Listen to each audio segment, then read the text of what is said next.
Welcome to Spectrum News 1. I'm Lachlan McLean. Here's a look at some of the stories we're following in Kentucky today. What it means is that we are continuing to see an increase and a growth that we absolutely have to stop. Another big number of coronavirus cases in the state, the second highest single-day total to date. Ahead, Governor Andy Beshear says he may need to take new action if the cases don't level off this weekend.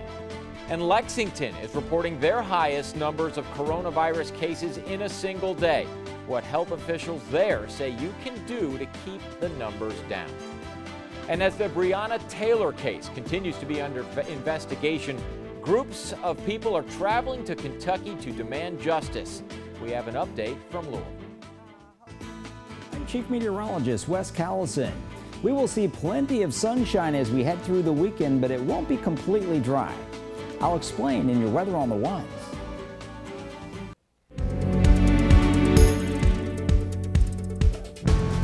.28%. That's Kentucky's positivity rate right now.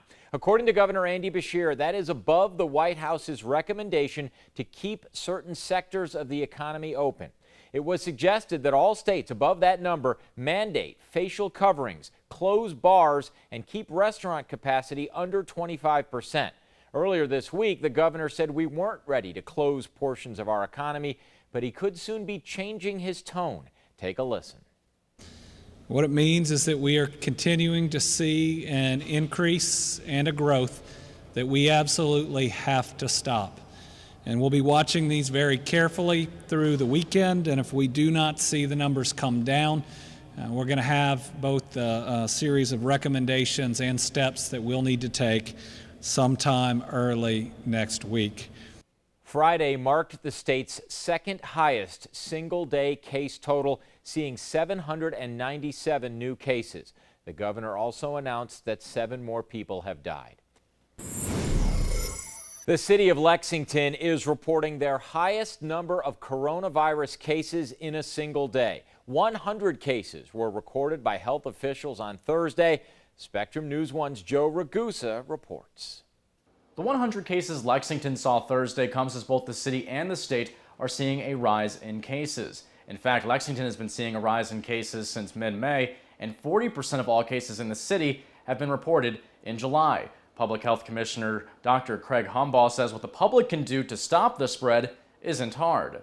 And it goes back to the simple things that we've been saying since the very beginning, which are wash your hands and wash them well, stay away from other folks in the public sphere, stay 6 feet apart if you're going outside your door, and wear masks. Dr. Humbaugh says the rise in cases in Lexington is simply because people are interacting with each other more, and some people aren't following the guidelines to stay safe. Lexington has reported more than 2,700 cases of the coronavirus so far and 42 deaths. Joe Ragusa, Spectrum News. With only a month or so left of summer vacation and enrollment season unfolding in an atmosphere of uncertainty, Catholic schools in Jefferson County are rolling out their reopening plans. The Archdiocese put out a return to in-person instruction outline that allows for schools to tweak based on their size and facilities. Social distancing, masks, diligent personal hygiene, health checks, and cleaning are all part of a new reality. The Archdiocese superintendent encourages parents to have open discussions with their particular school. Telling our parents to work with their individual school communities on what the options are there. And I think that process, has worked out well for many parents. Archbishop Joseph Kurtz made the announcement that instruction will begin on August 12th for Jefferson County. Meanwhile, despite the ongoing coronavirus pandemic, President Trump is still urging schools to reopen this fall. This month, the president launched an aggressive campaign to return children to school. He's even threatening to withhold federal funding from schools that don't comply. On Friday, White House Press Secretary Kayleigh McEnany made it apparent that the president is sticking to his words. That our schools are essential places of business, if you will, that our teachers are essential personnel. You all here are considered essential workers, which is why you were coming into the briefing room every day during the pandemic. Our meat packers were meat packing because they were essential workers. Our doctors were out there treating because they're essential workers, and we believe our teachers are essential. Multiple groups from outside Kentucky are traveling to Louisville this weekend to protest for justice after the death of Breonna Taylor. Spectrum News 1's Jonathan Gregg reports on the potential national attention the weekend is expected to have. Are trying to get the route together now. Tyra Walker is helping organize a Friday march in downtown Louisville. She is co-chair of the Kentucky Alliance Against Racist and Political Repression. We're here just in support of the young adults, and I say young adults because I'm a little older, so we're educating them, political education. Walker says keeping people safe during demonstrations is paramount. This weekend, several groups from outside the state are holding events and marches in Louisville. Anybody that's coming here, they're wanting the same thing. They're wanting justice for Breonna Taylor. Here's the importance of it, because once we can identify what's happening on the local level. Kat Trailer has flown in from Denver. In fact, more than 30 people are expected to arrive Friday from the Centennial State. Ultimately, we got in these positions because elections have consequences, and we're looking at some of the consequences of those elections. So now we've identified Louisville as one of the places that may need some help, right? We may need to talk about these DA races next cycle. We're going to continuously ask for justice. That's it. Shanika Carter has also traveled from Colorado, but says she isn't affiliated with any one group. Once we start to show up and realize that when one community hurts, we all hurt. We're all one community. They have been welcoming. Kentucky Alliance has been amazing. The Black Armed Militia Group, NFAC, is also planning a march on Saturday, in addition to other rallies and marches happening this weekend. And everyone knows that they are coming. Their formation is just them. Us in the parks, we will remain over in the park. Jonathan Gregg, Spectrum News. And the Louisville Metro Police Department is planning multiple street closures in the downtown area. For that full list, head to our website, spectrumnews1.com. Coming up on Spectrum News 1, after 4 decades, could Rupp Arena be getting a new name? We have details on the possible changes and why UK faculty are asking for them. That's on the way after the break. It'll be hot across the region this weekend, and some of us will see a few storms. We'll talk timing coming up in your local weather on the Ones.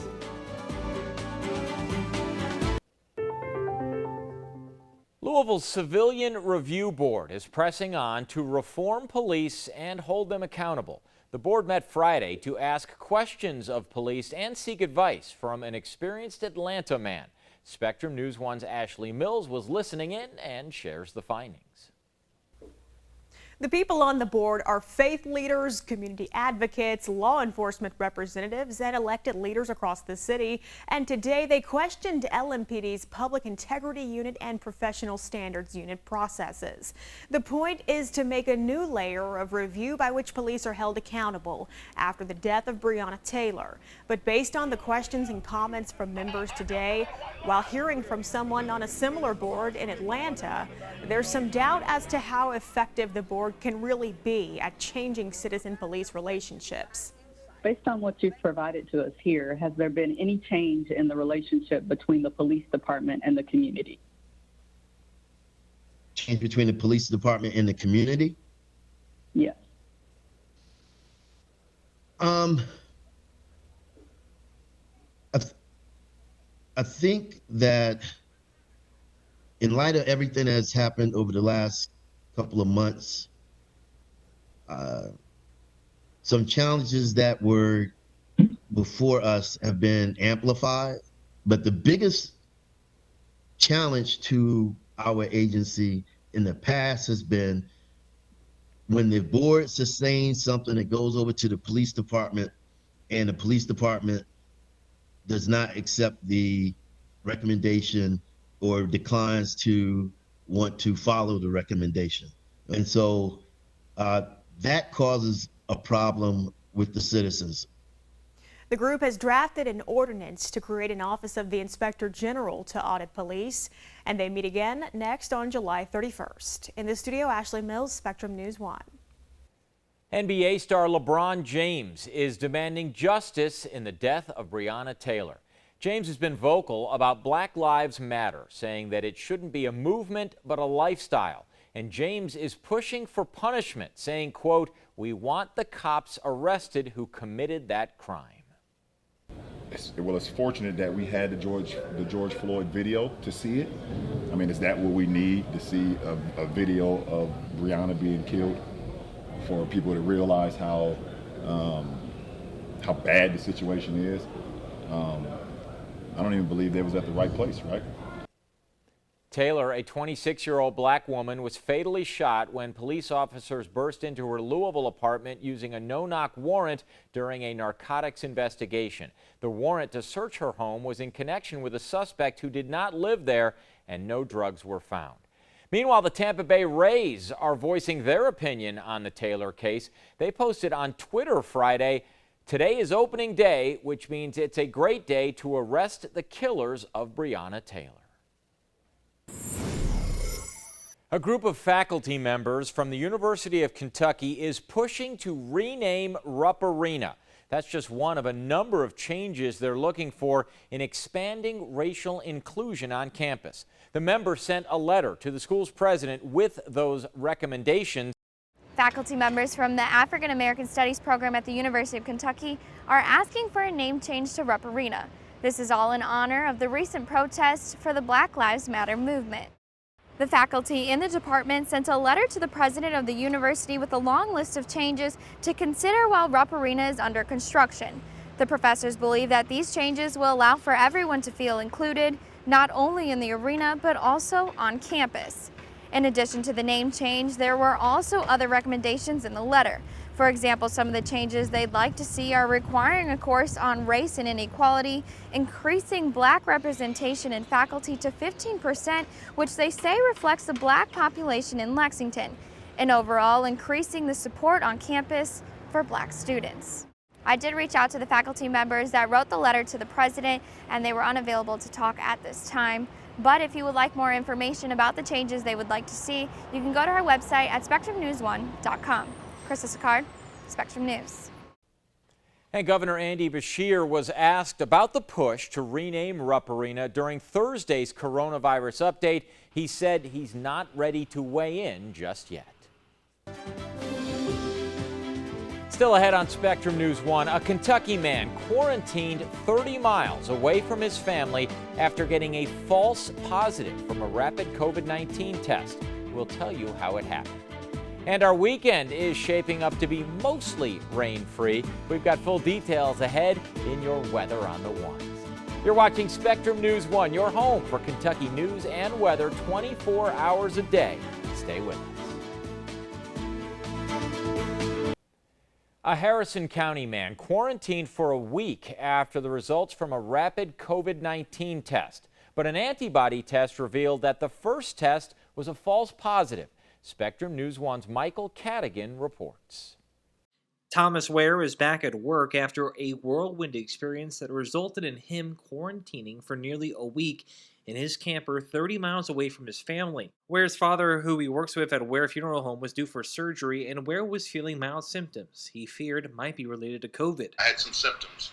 I had some nausea, I had some sickness, had a headache, had a lot of muscle fatigue and aches, felt similar to the flu. And, you know, we all know those are some symptoms that can arise if you've if you have COVID. Ware took a rapid COVID test and the results came back positive, and that's when he immediately isolated himself. While Ware was in his camper, he heard about some of the inaccuracies with rapid testing results. Ware decided to get tested again. They did a blood test for antibodies and it came back negative. The thing is with the antibody test is if it's really, really early when you catch COVID, your body has not created enough antibodies that you can test and they can detect it. Spectrum News reached out to Abbott Laboratories for comment about the fast COVID tests. The company issued this statement. Rapid testing plays an important role in the battle against COVID-19 by detecting more positive cases than would otherwise be found, so that treatment, quarantine, and contact tracing can begin immediately. The ID Now COVID-19 rapid test is providing reliable results in 13 minutes or less, with accuracy rates as high as 94.7% compared to lab-based PCR reference tests in the acute phase of the illness. Ware shared his story as he wants people to get tested if they're presenting symptoms in order to protect those they love. You know, the biggest thing that I want to carry forward from this situation is that, you know, if you have symptoms or you feel bad, there's nothing wrong with going on and being tested. It's definitely hard, but at the end of the day, we were still blessed. Everybody came back negative that was associated with it, with me, in contact with me. So we were all blessed at the end of the day to be able to go back and resume our normal lives. Michael Cadigan, Spectrum News. Ware says that while at the funeral home he runs with his father, they are following CDC and the governor's guidelines with strict social distancing, sanitizing, and making sure everyone is wearing a mask. Up next, rain could be a thing of the past this weekend. I'll tell you all the details here, your local forecast in Weather on the Ones. That's up in just a few minutes. Meanwhile, thanks to all the folks who continue to use the hashtag #OneKentucky to share beautiful photos. Yeah, we're going to need to remove the lower third because it blocks the skyline. That's what I'm talking.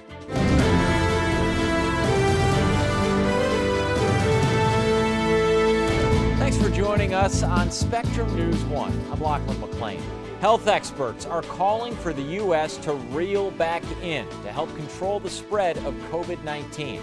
We'll break down the areas hit hardest and find out what's being recommended to keep Americans healthy. And our nation's lawmakers are working to pass the Defense Authorization Bill. We'll tell you what it does and how it benefits Kentucky. Coming up. I'm Chief Meteorologist Wes Callison. We will see plenty of sunshine as we head through the weekend, but it won't be completely dry. I'll explain in your Weather on the Ones. Health experts from across the country are calling for the U.S. to hit the reset button. And a member of the White House's coronavirus task force says 3 states share a common thread. The news comes as the U.S. adds to the more than 4 million cases of COVID-19. Spectrum News 1's Ashley Mills brings us a big picture look at the country's response to the pandemic. More than 150 healthcare professionals have signed off on a letter urging non-essential businesses to close across the country. They say restaurants should be limited to carry out service. People should stay indoors except for getting food, medicine, exercise, or fresh air. The letter says masks should be mandatory in all situations and interstate travel needs to be banned. Friday morning on the Today Show, Dr. Deborah Birx with the Coronavirus Task Force said a large portion of the new cases are from 3 states: California, Florida, and Texas. She called those states essentially 3 New Yorks, the Big Apple being the first U.S. epicenter of cases in the early days of the pandemic. And according to a new poll from the Associated Press, nearly half of Americans whose families experienced a layoff during the coronavirus pandemic now believe those jobs are lost forever. That survey comes as the $600 federal unemployment stipend is set to expire at the end of the month. The next coronavirus relief package may include a provision to keep the benefits coming, but at a reduced amount. The national moratorium on evictions ends Friday. However, here in Kentucky, Governor Andy Beshear said earlier this week that evictions due to non-payment are suspended indefinitely. Pivoting to schools, an ABC News Ipsos poll shows that 59% of parents are concerned about in-person learning as the school year gets closer. The topic is very much dictated by party. 78% of Democrats oppose reopening schools, but 79% of Republicans favor it. In the studio, Ashley Mills, Spectrum News 1. And McDonald's and Chipotle are joining the growing list of retailers requiring customers to use face coverings. The burger chain says the mask mandate will start on August 1st. In a statement released on Friday, a McDonald's spokesperson said that 82% of its restaurants are in areas already requiring masks, but the measure will help protect all customers and employees. And Chipotle's mask requirement went into effect on Friday. The company says there are already signs up letting people know about the policy. The Justice Department is answering the call to many cities across America seeing unruly behavior from their citizens. In an effort to restore peace in major cities, the Trump administration has deployed Operation Legend. That's a federal law enforcement operation designed to crack down on violent crimes in the wake of the George Floyd protests. White House Press Secretary Kayleigh McEnany says it's about saving lives. The president is looking at this in a saving lives lens. I want to save lives. I'll put federal money in, as he did. Financial assistance was announced with AG Barr, and also additional manpower. He's very keen on seeing the violence in our streets, and he wants to protect the people of this country. And after months of protest and weeks of demonstrations turning violent, people gathered for peaceful protests in downtown Portland on Thursday night. The group used balloons as a special symbol for their demonstration. Who's in charge of DHS described all of us out here as like violent protesters with weapons, and I'm here to show that, you know, there's people out here who aren't like that at all, and that's what the balloons are supposed to represent, is that, you know, we're just people in our own city streets who believe in something. Federal law enforcement agents were deployed to Portland in recent weeks, leading to multiple nights of escalation of violence. And the Trump administration is ramping up its federal presence in Seattle. This is video from King County International Airport, where a Homeland Security plane was spotted on Friday. The New York Times says the Trump administration sent a team of tactical border officers to Seattle. Earlier this week, President Trump said he planned to send a surge of federal law enforcement officers to Chicago and other American cities, despite resistance from local leaders. I ask everyone who's protesting this weekend, please do it peacefully. Please make sure you raise your voices and challenge government, but do it in a way that is lawful. The federal government needs not to inflame this situation. We all want to have peace, and we want peaceful protests, which are legitimate and important in this moment. But we don't want to see things that would make the thing worse and throw gasoline on a fire. The president says he's willing to send as many as 75,000 federal agents to quell violent crime around the country. There are only about 100,000 agents in all. Internationally, hundreds of people protested in front of Israeli President Benjamin Netanyahu's home on Thursday night. This is the latest in a series of rallies focusing on anti-government corruption and the handling of the coronavirus in Israel. Police say 55 people were arrested throughout the course of the demonstration after many nights of peaceful gatherings. Last night, when protesters refused to clear the streets, police cleared them with water cannons and with mounted officers. More protests are scheduled for the weekend. COVID-19 shut down many restaurants for a while. Now a new report says more of them than we realize might not come back at all. We've got details coming up. It'll be hot across the region this weekend, and some of us will see a few storms. We'll talk timing coming up in your local weather on the Ones.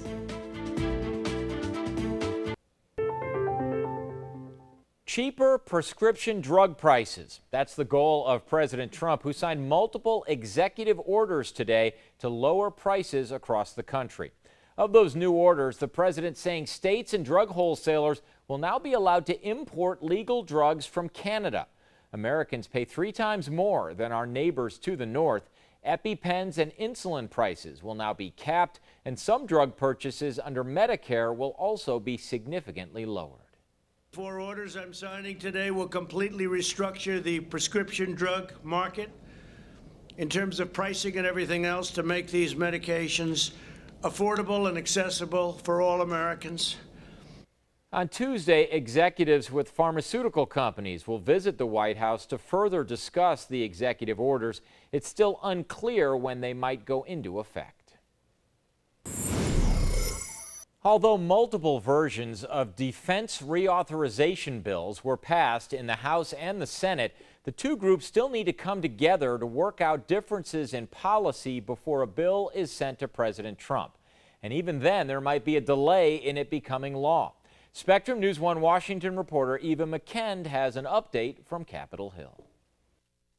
President Trump has said he would veto a bill that calls for the renaming of facilities named after Confederate leaders. It's unclear, though, if he will make good on that threat since it is included in the legislation. The final price tag for the defense bill is expected to surpass $740 billion. Here is some of what's in it for Kentucky. $69.3 million for a new elementary school at Fort Knox, $15 million for the construction of a new headquarters for the Kentucky National Guard. According to Senate Majority Leader Mitch McConnell's office, the NDAA will also advance money to properly dispose deadly chemical weapons in Madison County. It will honor our service members and their families with pay raises and top-notch services they deserve here at home. If signed into law, this would be the 60th National Defense Authorization Act. In the past, it's received criticism from progressive Democrats and fiscally conservative Republicans who object to the astronomical military spending. In Washington, Eva McKend, Spectrum News 1. Elsewhere, China is retaliating against the United States after the Trump administration ordered closure of the Chinese consulate in Houston. China is now ordering the closure of a U.S. consulate in the western city of Chengdu. The State Department ordered the closure of the Houston consulate after accusing Chinese agents of trying to steal research into a coronavirus vaccine. The U.S. has an embassy in Beijing and consulates in 4 other mainland China cities. And Russia will resume international flights starting August 1st at airports in Moscow and 3 other regions. The Prime Minister said the decision will also allow speeding up the return of Russian citizens from abroad. Russia suspended regular and charter international flights back on March 27th due to the coronavirus pandemic.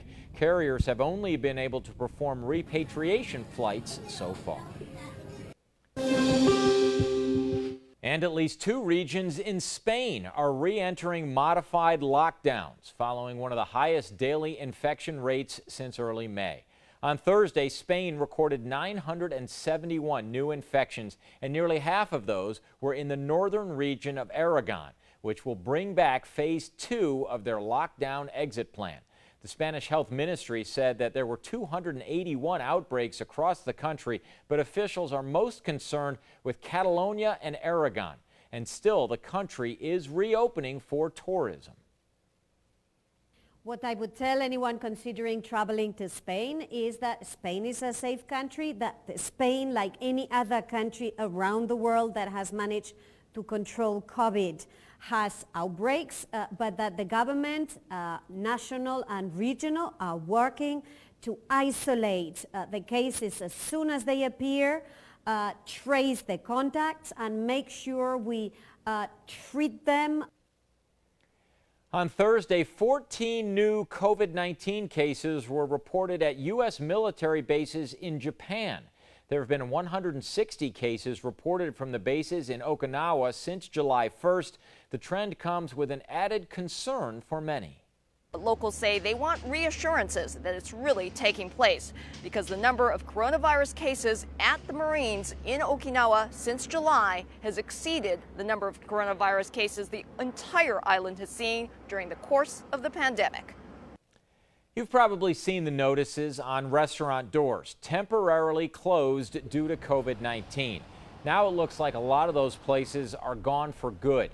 A new economic report from Yelp says 60% of restaurants that temporarily shut down because of the pandemic have since permanently closed. Many small businesses have tried to adapt with online ordering and curbside pickup, but the report says it was not enough to pay the bills. Yelp says as of 2 weeks ago, nearly 16,000 restaurants on its site were out of business. The Business Review site also shows that clubs and bars are closing their doors at high rates. Still ahead on Spectrum News 1, TikTok has been under fire in the U.S. recently. Could a group of Americans change its fate? We'll tell you about the app's potential future around the corner. And clearer skies are ahead for us as we head into the weekend. That's good news. Your latest weather on the ones is on the way. Stick around. Hand sanitizer and masks have been some of our best defenses in fighting the coronavirus. Unfortunately, the FDA now saying at least 77 brands of hand sanitizer may be toxic. Bloomin', Assured, and Antibac are among some of those brands. The FDA says they show ethanol on their labels, but were later shown to contain methanol or wood alcohol. That's toxic when it's absorbed through the skin and can cause blindness and can also kill you if you swallow it.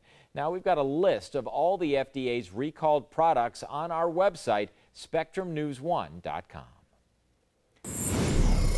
Former Olympian and Kansas Congressman Jim Ryan can now add one more distinction to his list of achievements, the Presidential Medal of Freedom.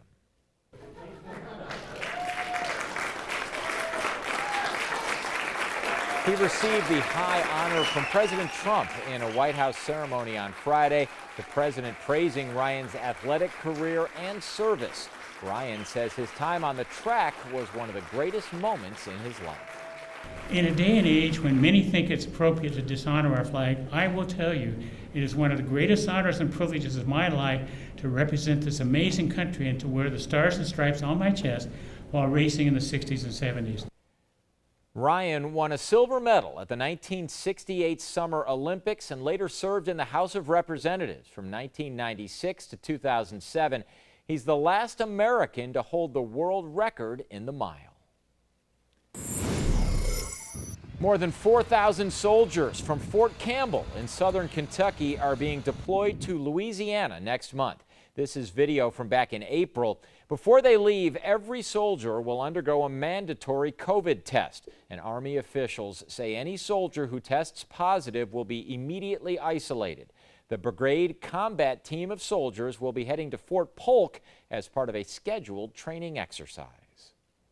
The transition out of foster care can be difficult for many young people. Youth Villages is hoping to help.